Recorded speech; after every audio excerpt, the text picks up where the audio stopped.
recording, so you can end it when I forget. Anyway, it is Monday, September the 26th of September, and this is the Courage Hour. So, as I always say, it takes courage to do just about everything we do, every choice we make, every decision we come to, usually, almost always takes courage, unless it's to eat ice cream. No, we were talking about that before. Maybe it takes courage to eat ice cream. I don't know. Not for me. It's just an automatic response.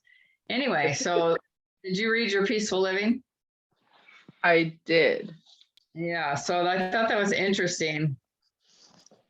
The concept of jealousy is interesting, but what I thought was kind of interesting is the idea of checking things out, finding other people's truth when you're building a relationship. Even if it's just a casual conversation, you meet somebody at a conference or you sit next to somebody at an event and, just kind of making that a practice to, as you get to know people, finding out about what their truths are.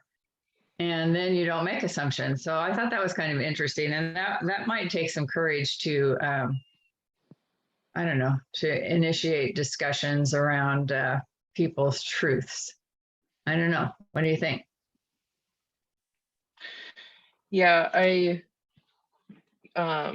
giving up our assumptions about people is a really good practice because, right, we assume that we know why people don't do things that they say they're going to do or why they do the things that they do. And I love that in the entry, it really points out that chances are good that our assumptions about other people are inaccurate.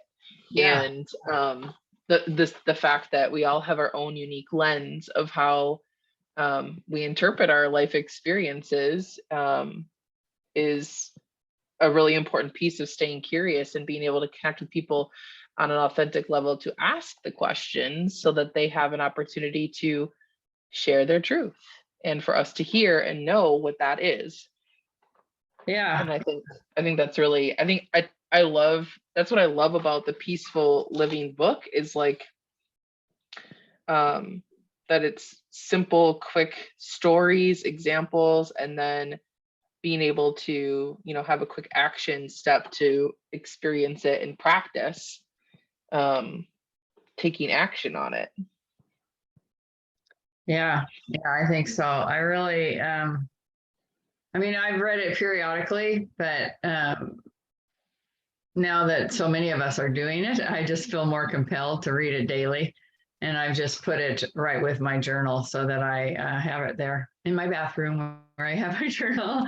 It's right there, yeah. And I'm reading it, daily. And it's kind of interesting that it's now become something that I really want to do because of what you said. It's simple, it's quick, and it's thought provoking. Around the work that we do.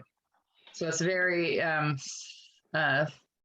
the synchronicity between that and the rest of the work that we're doing. Well, I'm doing, and I know you're doing. Really fits in.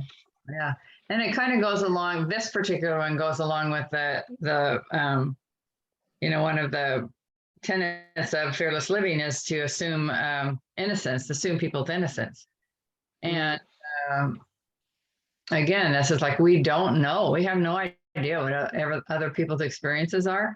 But we know that everyone has challenges. Everyone has, hurdles to jump over.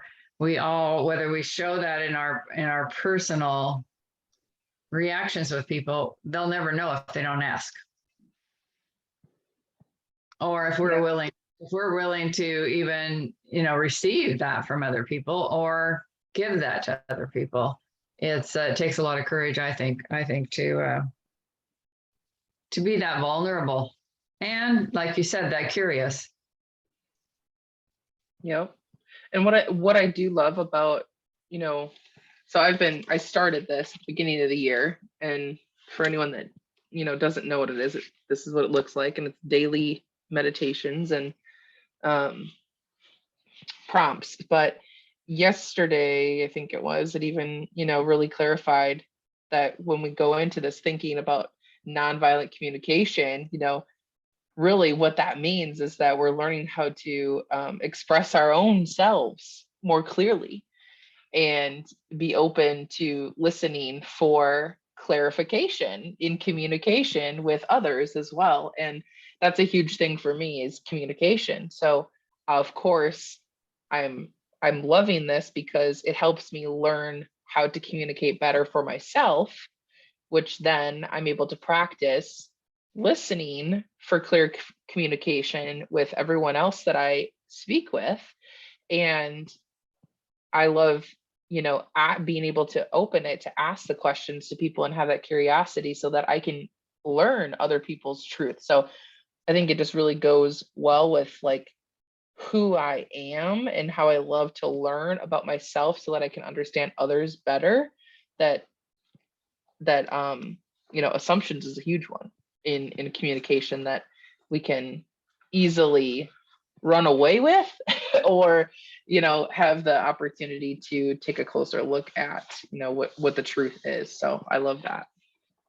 Yeah, I think at the very beginning of the book, when it talks about, the 4 steps or components of nonviolent communication, which, a lot of this is also parallel to that, is to observe, to feel, to need, and request.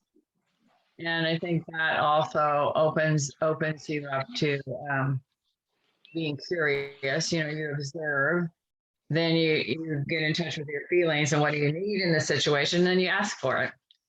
And that is not what I was trained to do. That's not how I was conditioned. And I don't think too many of us were conditioned under those 4 components of communication. And yet communication is the key to healthy relationships. No matter whom it, whether it's your partner, your parent, your sibling, your friend, strangers, that is the key. Communication is the key. So I really do like this this book and the idea. I share that with my clients, about how to say what they see, what they feel, what they need, and then ask for what they need. And that it's amazing how complicated that can become because of our conditioning. Yeah. I just realized like my son was a really great example I shared with you at the beginning of him being nervous and having fear around going to a birthday party with kids he doesn't know and their new friends. And it's his first time going without his brother and his sister. And that he had the courage to tell me what he needed. And what he needed was, some security of having me close by to stay at the birthday party. And I was able to give that to him because he communicated with me what his need was. Yeah, that's a perfect example. Very good. Well, thank you for your input. And that was